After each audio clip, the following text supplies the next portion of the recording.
नमस्कार साथियों, मेरा नाम है आर के सिंह। संस्कृति आईएएस के यूट्यूब चैनल पर आप सभी का स्वागत है।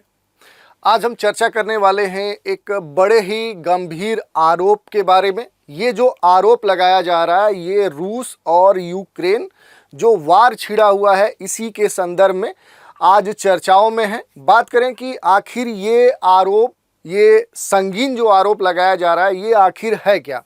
तो ये आरोप लगाया जा रहा है एक यूक्रेनी महिला के द्वारा, जो मूल रूप से क्या है कि एक यूक्रेन के सैनिक की पत्नी है। और यही नहीं, यूक्रेन में जो freedom to defenders of Mariupol group है, उसकी ये प्रमुख भी है, ये हेड है। और हाल ही में तुर्की में एक बैठक हुई थी, तुर्की के अंकारा में, वहाँ पर ये उस बैठक में शामिल हुई थी।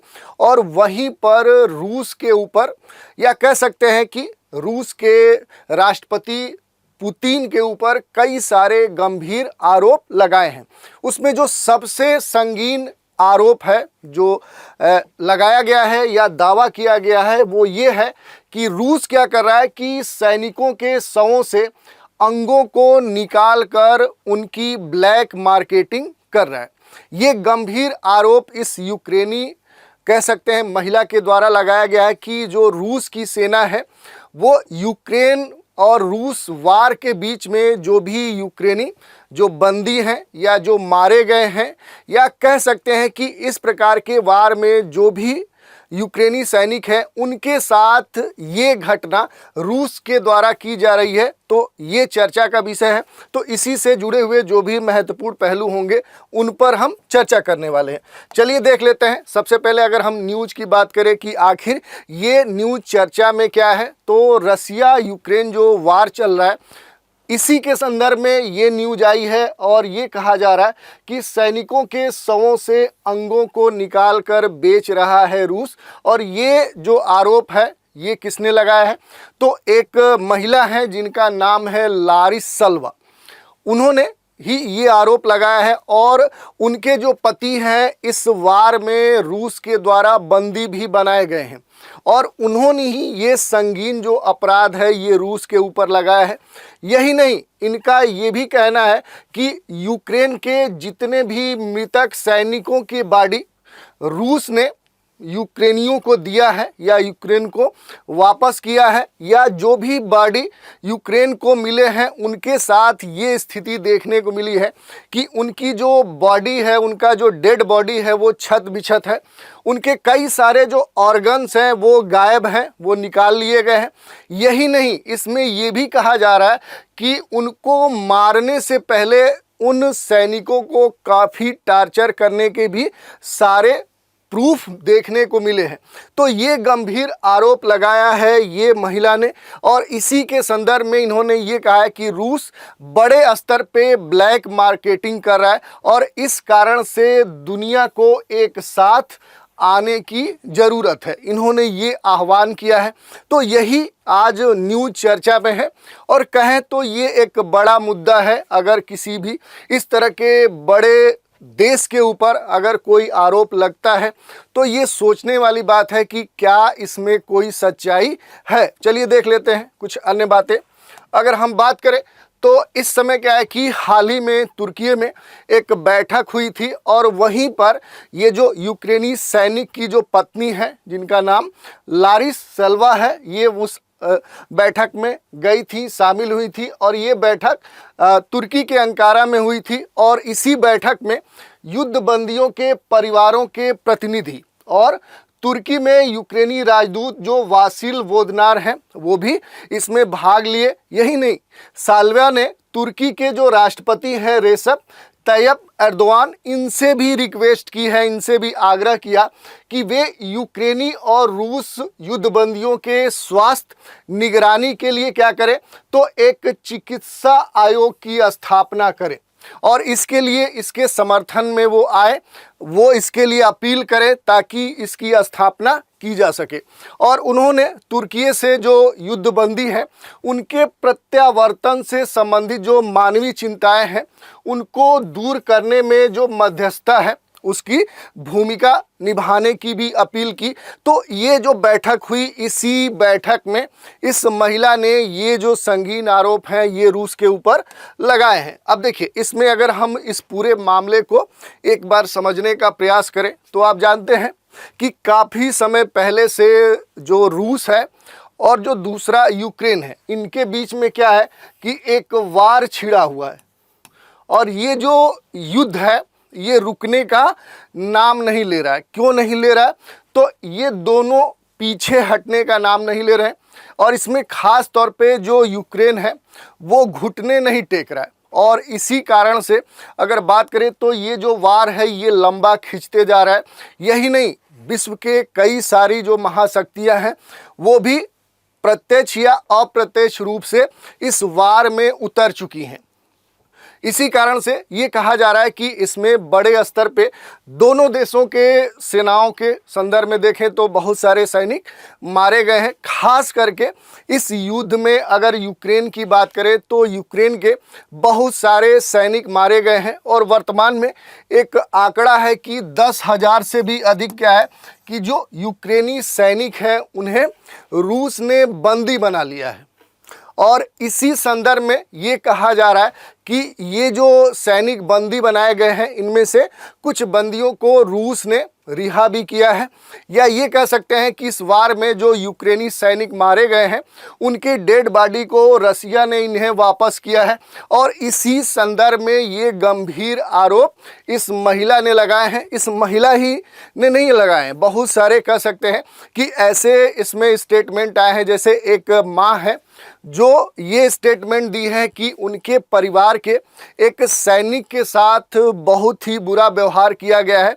जब वहाँ से बंदी जो था पहले छूट के आया है तो उसका जो शरीर है वो काफ़ी कमज़ोर हो चुका है और उसके साथ काफ़ी टॉर्चर उसे किया गया है। तो ऐसे बहुत सारे जो यहाँ पर यूक्रेनी जो निवासी हैं वो आरोप लगा रहे हैं और इस कारण से ये जो मुद्दा है ये काफ़ी गरमाया हुआ है। अब थोड़ा सा अगर हम देख लें इसमें कि रूस कर रहा है बॉडी या जो डेड बॉडी है उनके आर्गन की ब्लैक मार्केटिंग, ये बड़ा आरोप लगाया है लारिस सालेवा ने।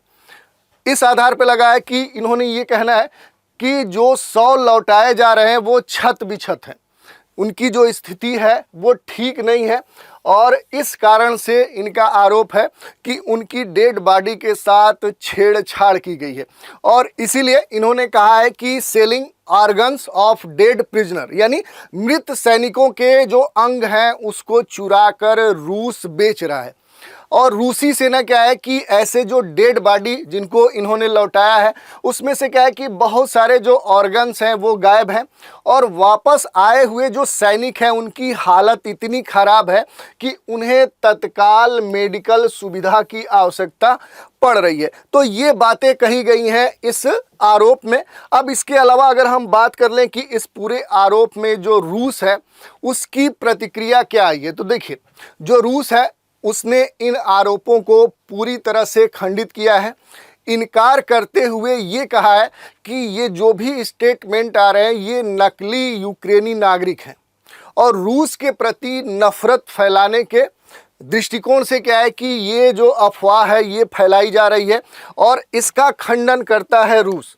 दूसरी अगर बात करें तो इसमें क्या है कि हाल ही में जो भारतीय प्रधानमंत्री रूस गए थे तो इन्होंने भी क्या है कि ये कहा कि रूस और यूक्रेन के बीच में शांति बहाली के लिए भारत हर संभव मदद प्रदान करने के लिए तत्पर है और भारत ने शांति की अपील भी की।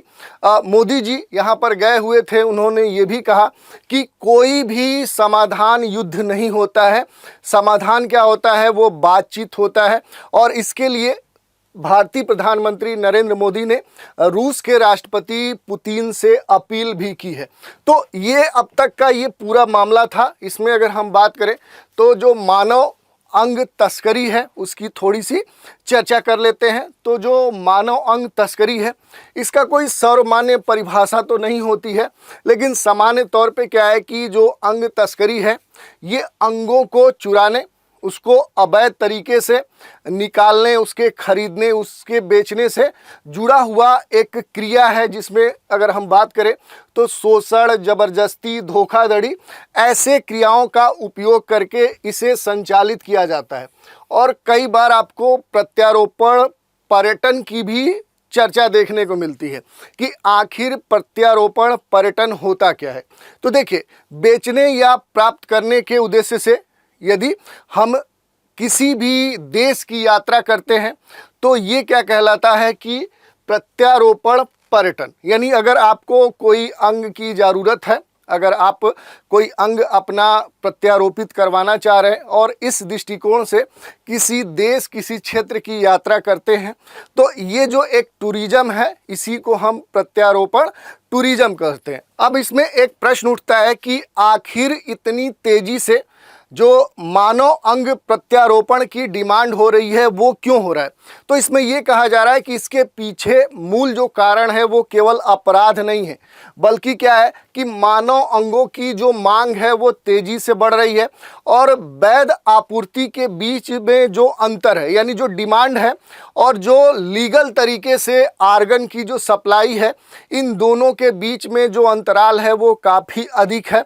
और अगर हम वर्तमान की बात करें तो लोगों की जो जीवनचर्या है उसके कारण से उनके कई सारे जो अंग हैं वो तेज़ी से ख़राब हो रहे हैं और इसके कारण से लोग क्या कर रहे हैं कि ऑर्गन्स की डिमांड कर रहे हैं और वो उनकी सप्लाई उतनी है नहीं। इस कारण से बड़े स्तर पे क्या है कि मानव अंगों की तस्करी बढ़ रही है। इसके अलावा अगर हम बात कर लें तो कुछ खास अंग हैं जिनकी तस्करी बड़े ही तेज़ी से होती है। जैसे अगर बात करें तो कार्निया है, लंग है, हार्ट है, लीवर है, किडनी है, इनकी जो तस्करी होती है वो बड़े स्तर पे की जाती है। इनके लिए जो डिमांड होती है वो भी काफ़ी बड़ी होती है और इसमें भी अगर बात करें तो अलग अलग देशों में इस प्रकार के जो तस्करी हो रहे हैं अंग की, इनकी जो डेटा है वो बड़े स्तर पे देखने को मिलते हैं। जैसे अगर भारत की बात करें तो भारत में 2008 से 2013 के बीच में अगर गुड़गांव या दिल्ली क्षेत्र की बात करें तो यहाँ पर बड़े स्तर पे क्या है कि इस तरह के जो अंग तस्करी के मामले हैं वो देखने को मिले हैं। ऐसे ही दुनिया के अलग अलग क्षेत्रों की बात करें तो वहाँ पर बड़े स्तर पे क्या है कि जो मानव अंग तस्करी है उसके मामले हमें देखने को मिलते हैं। अब इसमें अगर हम बात करें कि आखिर जो डेटा है, जो आंकड़ा है वो क्या कहता है, तो देखिए इसमें अभी तक कोई ऐसा विश्वसनीय डेटा हमें नहीं मिलता है जो सही आंकड़ों को प्रदर्शित कर पाए। लेकिन अगर हम बात करें तो विश्व स्वास्थ्य संगठन 2020 के अनुसार तो ये जो मानव अंग तस्करी के जो मामले हैं ये बड़े ही तेज़ी से फैल रहे हैं और ग्लोबल फाइनेंशियल जो इंटीग्रिटी है इसका एक अनुमान है कि कुल जो ट्रांसप्लांट हो रहे हैं, जो प्रत्यारोपण हो रहे हैं, उसमें 10% से अधिक जो ट्रांसप्लांटेशन होते हैं वो क्या है कि इस प्रकार के अवैध ढंग से जो ऑर्गन तस्करी होते हैं उनके माध्यम से ये प्रत्यारोपण किए जाते हैं। क्योंकि इसमें सामान्य तौर पे जिसको डोनर कहा जाता है वो अपनी मर्जी से अंग प्रदान नहीं करता है, वो दान नहीं करता है, कहीं ना कहीं जोर जबरदस्ती, आर्थिक प्रलोभन या इस प्रकार की गतिविधियों के द्वारा उसे इसके लिए क्या है कि मनाया जाता है। और इसके अलावा क्या है कि जबरन अंग निकाल कर भी बड़े स्तर पे कह सकते हैं कि इस क्रिया को संपादित किया जा रहा है। यही नहीं, इसके अंतर्गत अगर हम बात करें कि जो इनकी कीमतें हैं, उनके जो आंकड़े हैं वो आसमान छूते हैं और दुनिया के अलग अलग देशों में जाएंगे तो ऐसे जो अंग हैं इनके लिए बड़ी कीमत क्या है कि यहाँ पर जो दलाल हैं वो वसूलते हैं और इस कारण से ये जो धंधा है ये दुनिया में तेज़ी से फैल रहा है। तो आज हमने चर्चा कर ली कि जो एक बड़ा आरोप रूस के ऊपर लगाया गया है कि रूस सैनिकों के जो अंग हैं उनको चुरा कर बेच रहा है, ब्लैक मार्केटिंग कर रहा है। तो इसके संदर्भ में रूस ने भी प्रतिक्रिया दी कि ये जितनी भी बातें कही जा रही हैं ये मनगढ़ंत है। ये इन आरोपों को पूरी तरह से खंडित करते हुए ये कहा कि ये नकली यूक्रेनी नागरिकों के द्वारा ये प्रचारित की जा रही है, जिससे क्या हो कि रूस के प्रति नफरत फैलाई जा सके। तो ये आज की चर्चा थी जिसके बारे में हमने बात की। तो आज के इस एपिसोड में इतना ही। नए एपिसोड में एक नए विषय के साथ फिर मिलेंगे, तो आप हमारे साथ बने रहें। इसके लिए धन्यवाद।